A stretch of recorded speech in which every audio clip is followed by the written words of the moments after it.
Welcome to the SnoWest Show. I'm Ryan Harris, host of the SnoWest Show, publisher of SnoWest Magazine. Got to throw in a plug for the magazine. This is our 50th year in production. Jared and I have been around for most of those, well, a chunk of those 50 of years, it, right? maybe half of those. Right. You got your roots. Jared Sessions here with us today. You're currently with Torque Link. Torque Link, Bikeman Performance, yep. And, man, you got a history in the sport in the West, tuning machines, and we're going to get into that. We're going to get into some technical jargon. Just a fair warning out there. If technical stuff and deep tech is your thing, you're going to love this podcast. And we have Dan Adams, Next Level Riding Clinics, Polaris athlete. Both of you have climbed backcountry athletes. Yep. This is a lot of fun. So yeah, I wanted to get Jared on. You are like the master tuner, as far as I'm concerned. Me too. You have tuned more individual snowmobiles. Like a lot of companies will go establish a baseline and then sell a product. But you do so much more than that, right? Like when you're working for all these companies and currently with Bikeman and Torque Link, how do you validate a new product? What's that process like? Man, that process is, pretty in-depth. First it starts, in the shop, on the dyno, with a bunch of CAD guys, trying to come up with, either a design of a weight or a tune or springs or helixes. I mean, just to try to get a baseline. And then we got to get it in the field once we've kind of trued it on the dyno and, the tuning is good. Obviously, the clutching is something that we have to do in field. And, when it gets in my hands and I think it's good, then I got to put it in somebody else's hands because the way I clutch might not be right for everyone, right? So we have to make it, for the masses or give it enough adjustability that we can make it perform or act how anybody would want it to act. And so, we're finally to a point that it's not, just switch out a weight, to get a different performance or switch out a spring. We've got enough adjustability that we can make any clutching combination act however somebody would want it to act. So. All right. So let's start with just a bone stock sled. Okay. Say somebody picks up a 2024 9R or a 23 9R or a 23 Boost or even an 850. Yeah. It's set up at the dealership for that elevation spec that's been established by Polaris. Correct. So it's got a high elevation mountain kit. Yep. What can that person do to get more out of a bone stock sled? And the OEMs have done a pretty good job of setting a good baseline that is probably okay for everyone.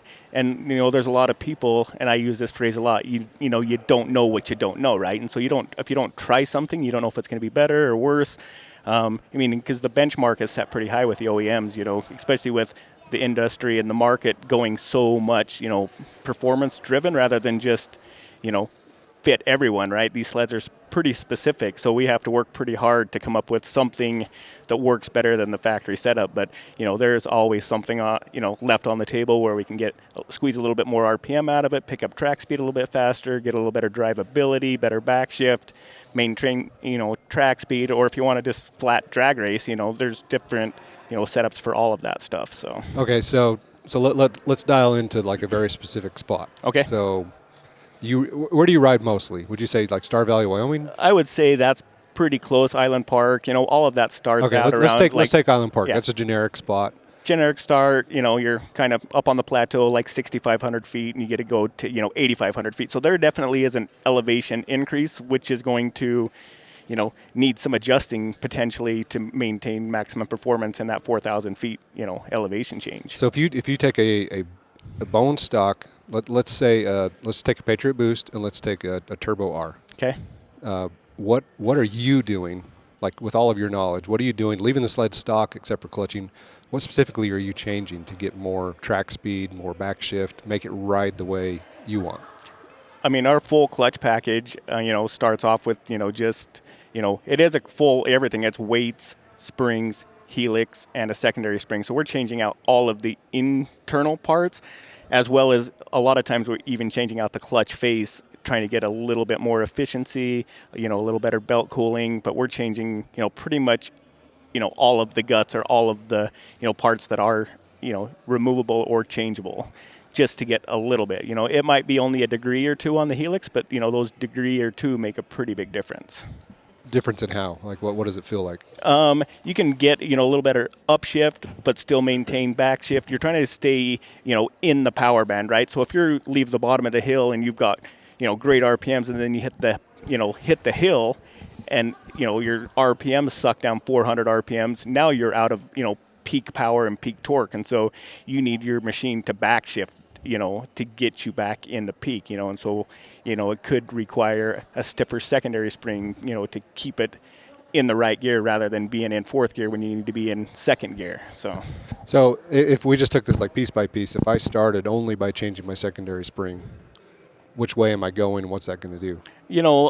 Generally, they seem to upshift a little too fast, get you in the wrong gear. So usually a stiffer secondary spring will allow it to upshift slower, which is usually what you want in a mountain sled, because you're not, trying to get 70, 80 mile an hour. You need to, maintain a track speed or gain a track speed. And, the secondary helps keep the primary from overcoming the secondary and riding too high in the primary and overshifting and pulling the RPMs down, because it would, the secondary does control, kind of the load and the torque going to the primary. And if you're, overshifted in the secondary, it's going to drag the motor down because you're going to be in too high of a gear. So if I go to a different secondary spring without changing my helix, or if I change my helix without changing the spring, can I get stuff? Can I get a benefit out of that? You can get a benefit. I mean, there's lots of ways to skin a cat, but you got to get them working together. If you take too much helix without changing the spring, then you're not going to go anywhere. You're just going to be stuck in first gear and just, you're not going to go anywhere, right? So there is a happy medium. There is potentially, if you're trying to make a small increase to do either with a spring or a couple of degrees with a helix, will accomplish the same thing within, a small. You got a small window to work in. Otherwise, you're going to have to change them both to get them working together. Otherwise, you're going to, overcome. You're not going to be able to get to where you need to be. So. Yeah. And Dan, Jared's tuning sleds with you. He is, and I've learned a lot from Jared over the years. And Jared and I have known each other. I mean, he was 14 years a boondocker, making so many things so fast there, and then now, stepping into this role at Bikeman. And what's been so fantastic about it in the last couple of years here is just the way Jared's, like, how he spends time. I mean, he's 5 days a week on the snow. So it's not just what he's learned from a dyno, not just what he's learned from like reading some piece of paper, right? You get on Bikeman's website and we can go to it and we could show that up on the screen or in the drop-down description of just like all of the clutching, like based on elevation and like what it's all supposed to be. But at the end of the day, you've got to be in the snow to like truly understand like what we're feeling under our feet or under our butt or under the throttle. Like you just understand like where horsepower is being made. And Jared just does it better than anybody I know. And it's awesome that we're nearly the same size. Like we can ride setups that are so freaking similar to one another that it's just perfect. So he's been a like one of the biggest parts of, being able to tune and make snowmobiles fast for not just myself, but so many other riders. And it's because of just the in-depth, testing and things that he's doing on the snow. He can literally hear a sled through a cell phone and tune on it. Like he's just got that. Stories. Yeah, he's just got that ear and that eye and can step on a machine and just know what it's lacking. We were laughing this morning in a conversation of like how often I don't look down to see RPMs and how often he's not watching where he's riding because he's watching RPMs. So he's constantly looking at what that sled is doing and just trying to understand like how can we always squeeze more out of this thing. So everything he does is about performance, and then obviously you have to back that up with reliability and then just trying to make it a drivable machine. We talk about clutching that is just ruthless on the body, like that it doesn't make sense to a lot of people. We like machines that have so much drivability. You can put confidence in it, you can put trust in it, and it's really fun to watch what he's just been talking about in terms of clutch weights, spring, helix, all of the things that make up what clutching is, and how it's just this, it's like an orchestra. It's like putting it all together in the right spot, in the right space, with the right weight and the right position, and that's when that sled is magic. And there's a lot to it. And to his point, the OEMs have done an exceptionally good job. Can you go out and can you just pull the rope and go? And the answer is sure. You could go out. You could have the high elevation of the mountain setup on it, and chances are it's going to work okay. But as snowmobilers, myself included, it's never enough. We always want more. Everything is about beating your buddy to the top of the hill, and I think that's where Jared and Bikeman exist. So Yeah. That's for sure. Jared, take a primary clutch and break it down like a third grade level. Like just give me an overview of what every part is doing. Like it's a CVT system, which means the thing is spinning, It's and spinning. as it's spinning, it's collapsing in on the belt and gripping the belt. But what are the weights doing? What is the spring doing in opposition to the weight? Like how does it all work? Yeah, you've got a primary spring, and then you've got a set of weights, and in order to make the sled move, the weight has to overcome the spring, and the spring is holding the weight back, trying to control the gear you're in. You don't want it to go from first gear to third gear, so you need to have the right spring rate to keep the shift profile and the consistency to where you're grabbing gears and keeping it in the optimal RPM to create the power and torque that the machine's designed to make. So Yeah, it's not a setup just to go from engagement to wide open throttle. no. Like that's not the objective. The objective is to have like gears like a dirt bike does. Yeah. And to be able to, the CVT system be able to downshift into from sixth to fifth or from fourth to third. Yeah. Yep. You know how easy it would be just if you had to just clutch from 0 to wide open throttle? I mean, a drag race setup is easy. You just go, get a good engagement and make sure you get some belt squeeze, and then you just got to shoot for a peak RPM, right?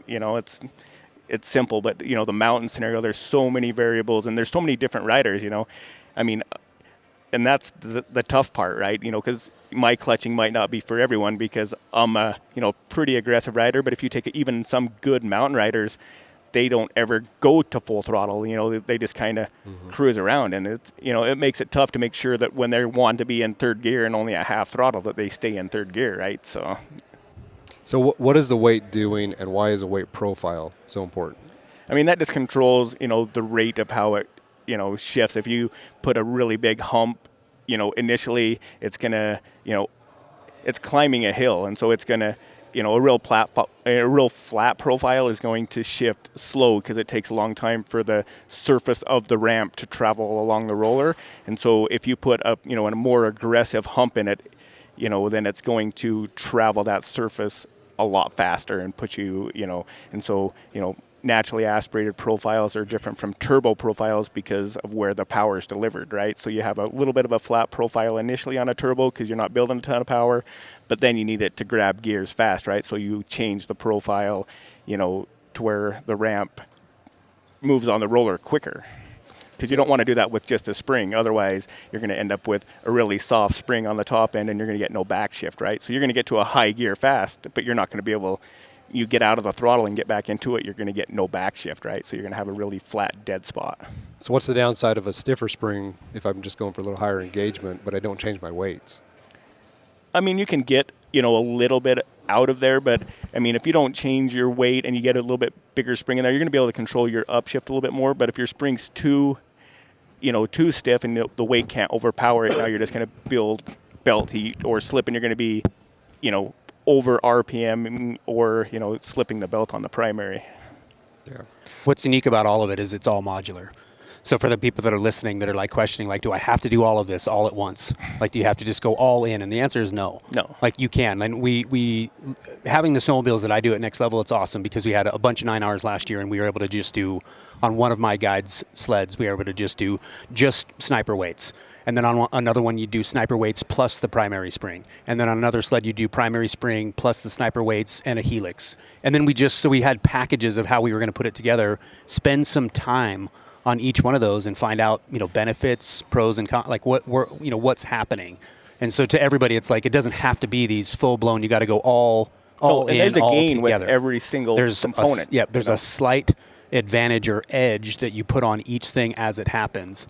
We just know what the end result looks like. Right. So it's a little bit like where it's like, well, just trust me that we've been down this road, and that's why we put it together as a package. You're seeing everybody kind of create these kits for people. It's because we've done the R&D. They've done the work. We know that there's a little gain here.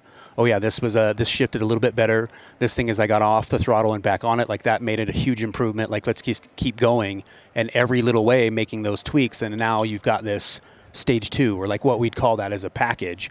We've already done the work. We already know just how amazing that whole setup is. I would relate it to like, you just put an intake on your diesel, and then you put a tuner intake exhaust on a diesel. Like, there's all those things where it's like, by the time we finished the package, that's when you notice the real results that you could really, really feel.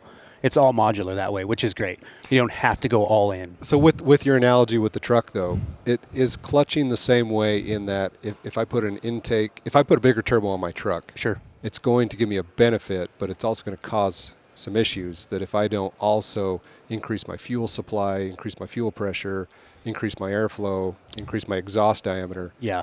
I'm going to run into some problems. There'll be some issues there. So clutching, if I just throw on a helix and some different weights, but I don't change the springs and everything else, am I getting a little bit of gain, like maybe right off the bottom, and I'm shooting myself in the foot by not doing the full package? I mean, you definitely could. You can get to where, you just change one component to fix one problem, but it creates a problem elsewhere, right? So, I mean, you may be, gaining, a better, like, overall RPM, but, it's in the wrong gear. You're stuck in second when you needed to get, to third, and maybe you can't pull third with the, the current setup that you have, but if you were to change the shift profile of the weight, because you just went to a secondary spring, now you're going to be able to get to that third gear and still, have the same peak RPM, rather than just, holding it back with either the secondary clutch or holding it back with the primary clutch.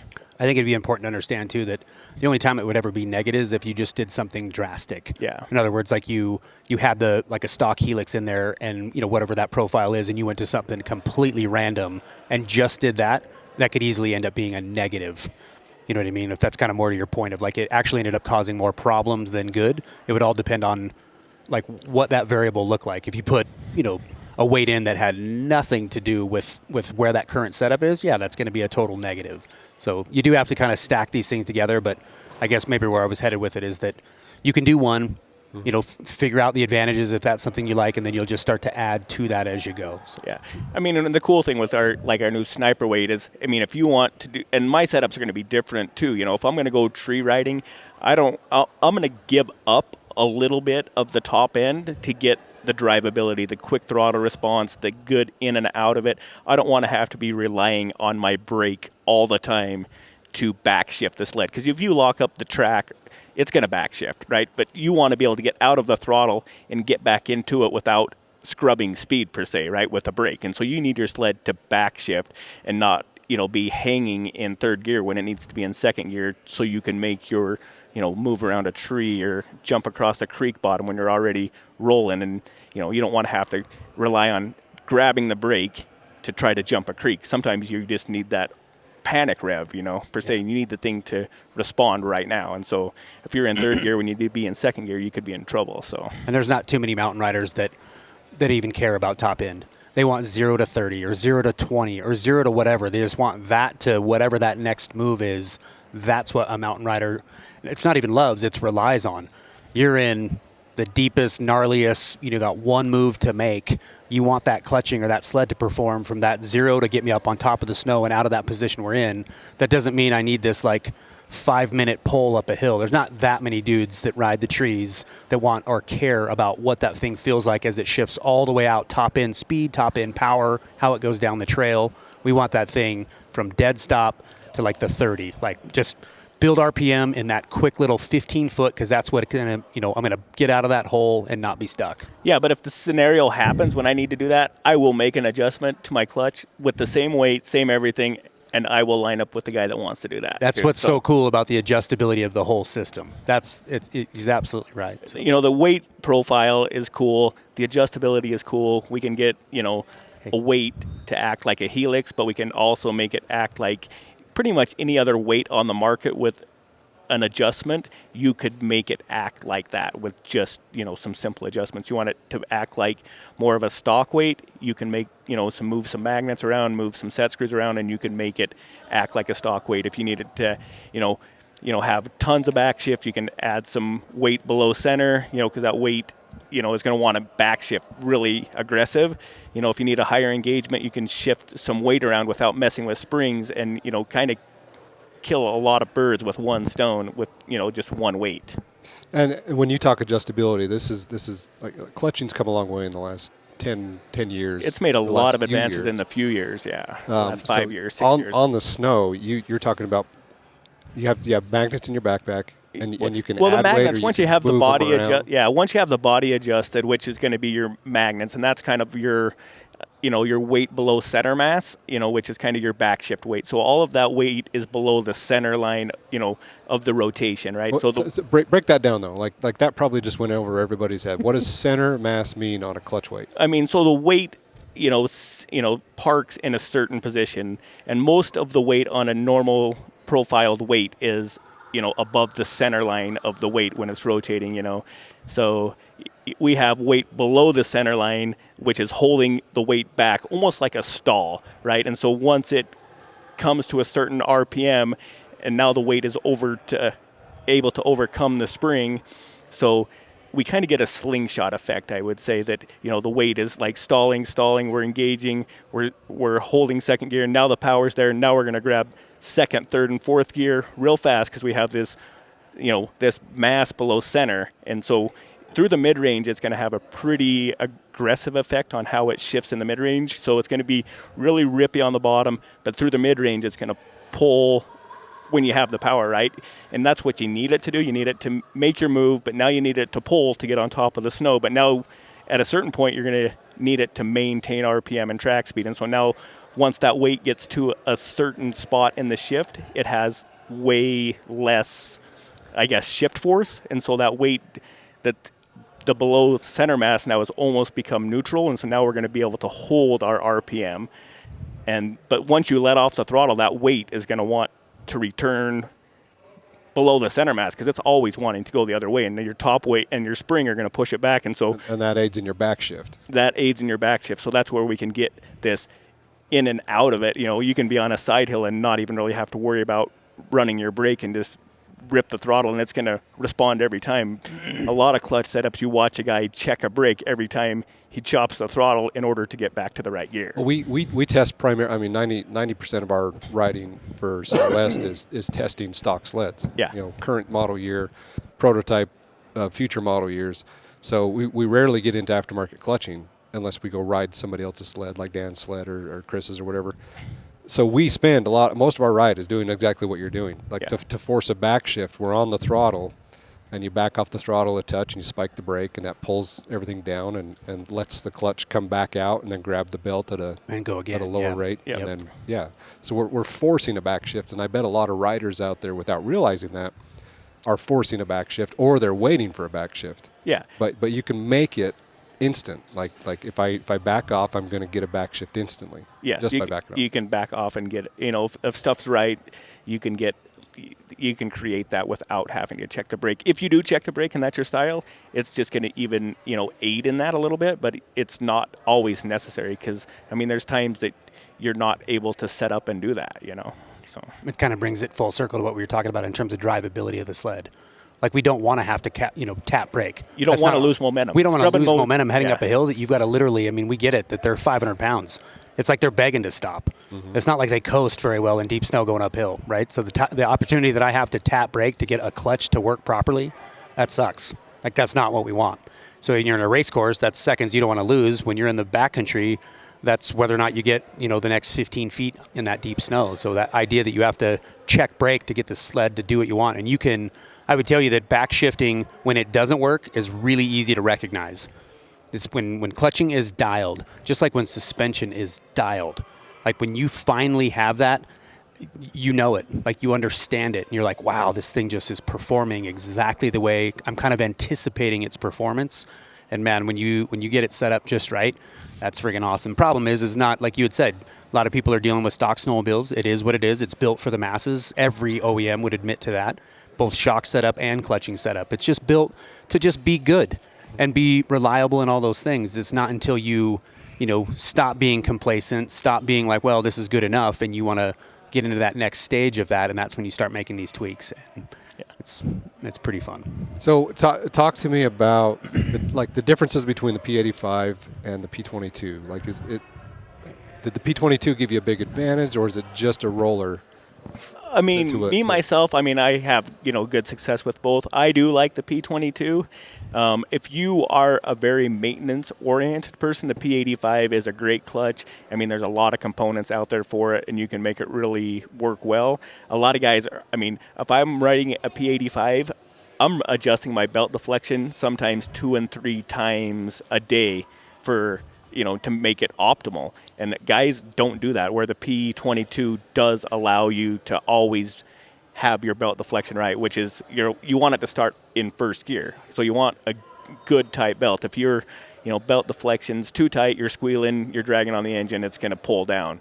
If you're too loose, the belt is going to be 2 inches too high on the sheaves before it even moves, so you're going to have like a second gear stoplight start, and it's hard on belts. It's not optimal performance, and so I like the P22. I think there are some advantages. I think it is a little bit heavier.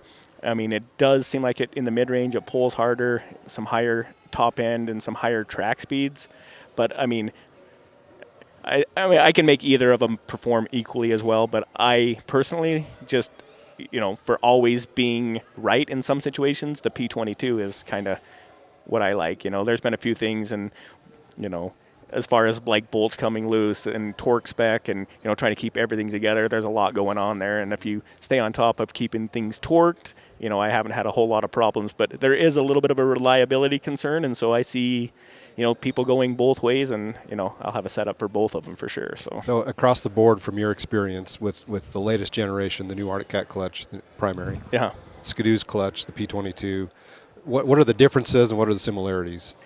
I mean, now that, Skidoo's gone away from their old style where you had like a fixed ramp and like a pin weight running on the roller, everything is using a flywheel weight, like a flyweight and a roller scenario. So they're all similar, helix singles, secondary springs. I mean, everything is like, the adapt clutch that Arctic Cat has, and, Polaris, whether it's the P22 or P85, as far as, they're all on the same playing field as far as, the technology and the way they're working. Some of them might have different rollers or different, sliders or different diameters, but, all the concepts are the same as far as the way the clutches work. Yeah. I had a question when you were talking about belt deflection. That's like a simple thing that somebody can fix. So it's very simple. I can get on a sled and know within 3 feet if they've got a broken primary spring, what their belt deflection feels like.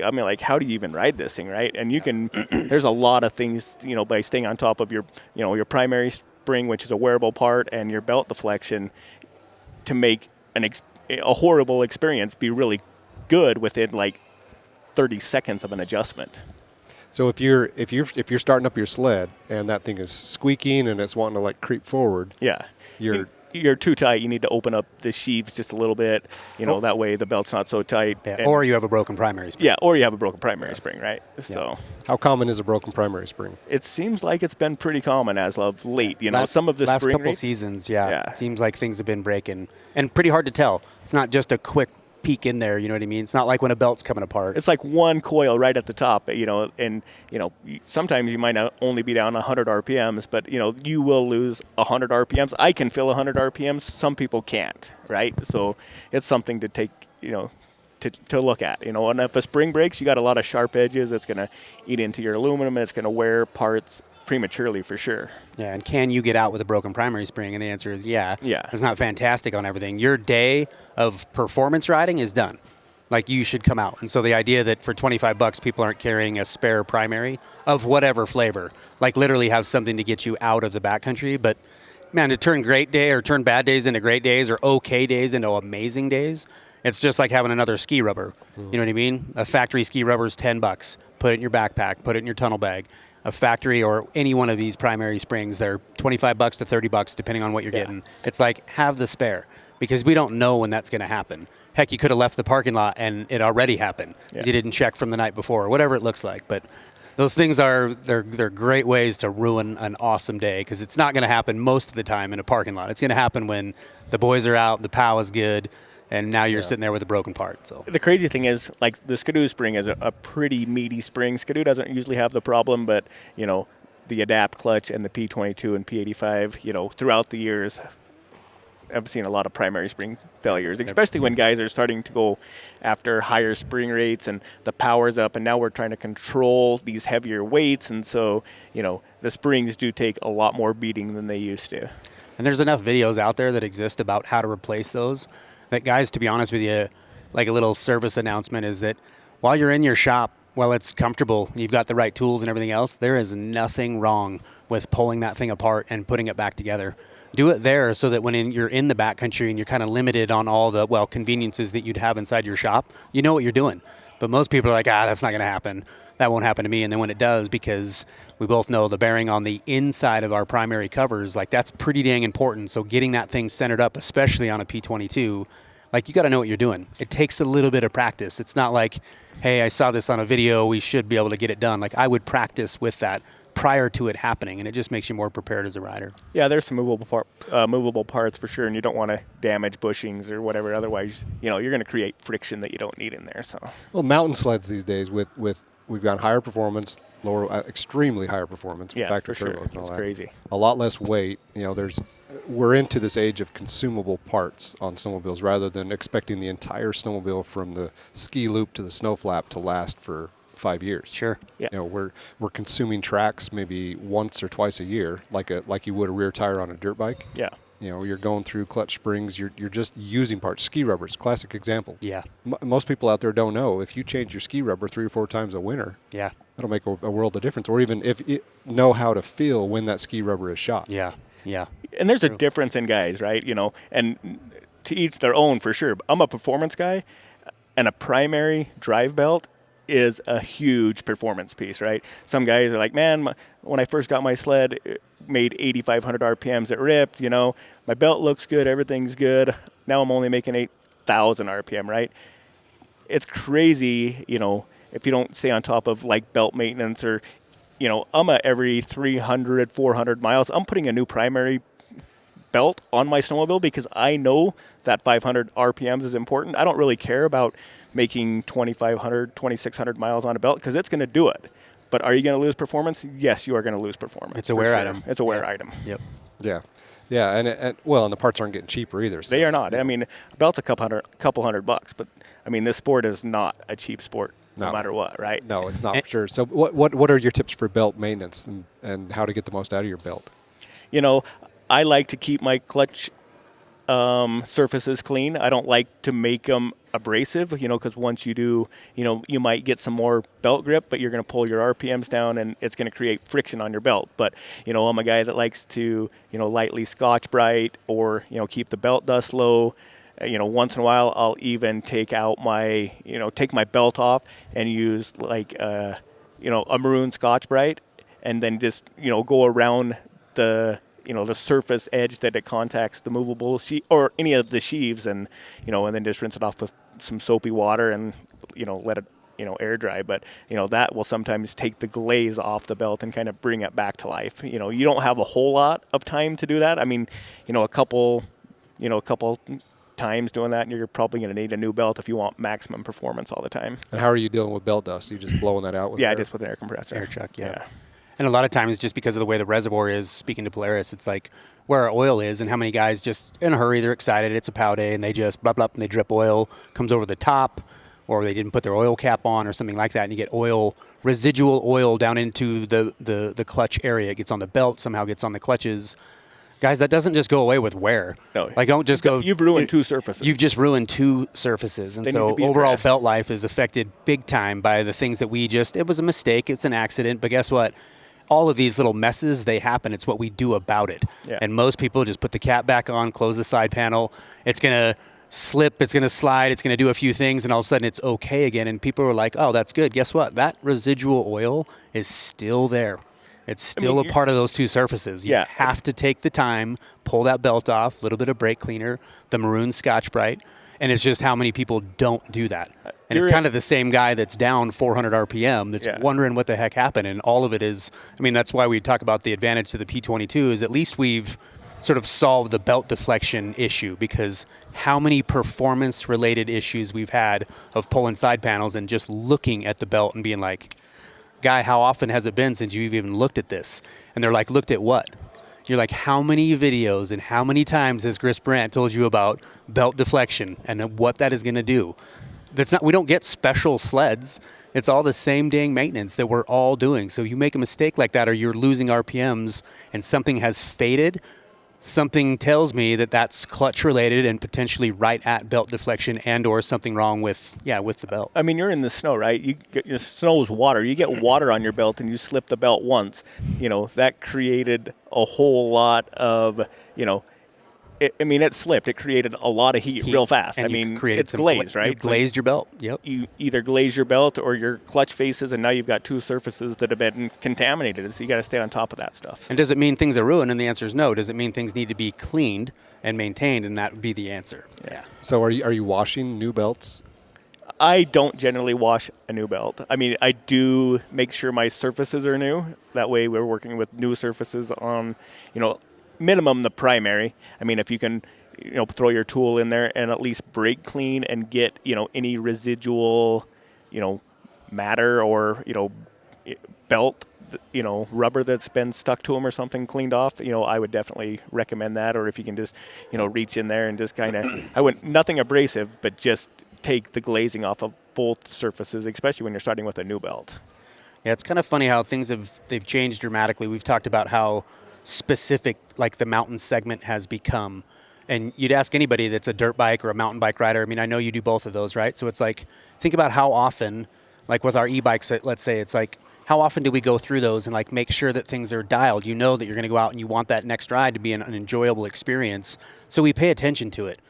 How can we expect any different out of high-performance machines that we never take the side panels off? They just get ridden at 8,500 RPM for days and days and days and days. I'm putting whatever fuel in it. I'm not maintaining it. It's living on a sled deck. And suddenly there's this deterioration in performance or in the snowmobile when we've done nothing about it. Yeah. So the call out to so many people that are just so antsy about, well, what manufacturers are doing or not doing, you have to become a mechanic. Like by signing up to own this type of performance machine, you have to either understand that you're either taking that thing to the dealer, depending on how much you ride and how often, right, like what you're doing, and the type of rider that you are. Yeah. If you're going to wring that thing's neck all the time, you have to be willing to pull the panels, pull the hood, do some visual inspections. I am not a mechanic. Thank God I have guys like this and the guys at my shop. But we know enough to know that I'm going to pull that stuff apart and really pay attention to it. And it's because not only for the customer experience that's out there using my snowmobiles, but for my own experience. I want every one of those days to just be as unbeatable as the next. And that all starts with just the overall maintenance of the machines. Talking in maintenance, and we're talking belts, and, everybody likes to have their brand new spare belt. But what happens when you have a problem with your existing belt? It takes a hot minute for that new belt to get to performance, right? It's got new surfaces. I would definitely recommend, your trail ride in on your brand new belt to ride it in and then switch it and put your new spare on there. At some point early in the season, break in that spare. Yeah, it doesn't, Polaris's break-in procedure is more than I would ever do. I mean, if I, at least put 10 or 15 miles or a trail ride in, I feel way more confident that belt is going to be at optimal performance when I do need that belt to get me out of a spot. Because if you take a brand new belt and ask it to perform, you've likely compromised the life of that brand new belt right away. So what does a brand new belt need? It just needs some low load? Yeah, I just do some low load, some variable speed stuff. I don't just go constant. I want it to grab the belt and, build some heat in it and then let it cool down. And, even like 2 cycles of getting, a little bit of heat on it, a couple good pulls, some varying the speed, and then cool it down. That's how I season my belt, and I have really, really good luck with belts. It's really no different from engine break-in.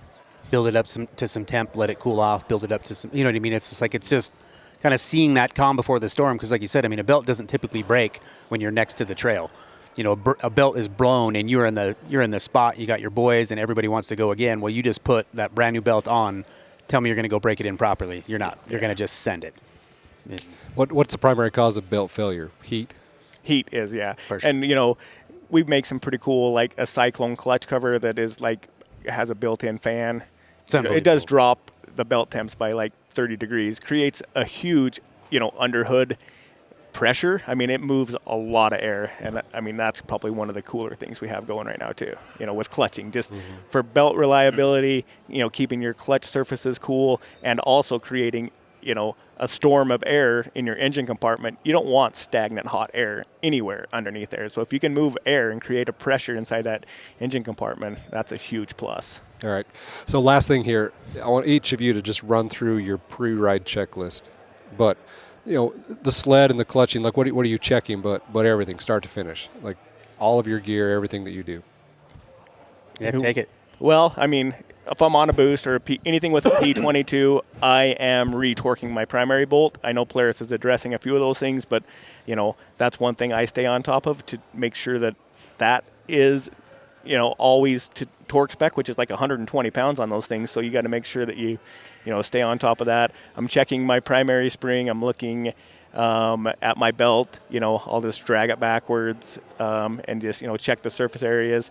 I can tell if I've got a burn mark or, anything weird going on with just moving it a little bit, but, looking for just heat checks, and then obviously, checking fuel and just kind of a quick look over. And I mean, things are usually pretty dialed, that's about generally all I look over, those are the main parts of the thing. So, yeah. You do anything different, Dan? No, I'd say just visual inspection of a lot of those things, and then you're popping your side panel to put oil in anyway. Don't just do that. Like, you're already putting oil in, but take a peek underneath, see what's happening, look for any kind of loose debris. And then on the other side, if we're putting hot food in a cooker or something on the pipe side, there's nothing wrong with looking around, looking at the base of that, looking at your belt drive. Chances are it's like you got some pine needles, you got some other debris that's in there. That's worth addressing, like making sure that you know where you're headed.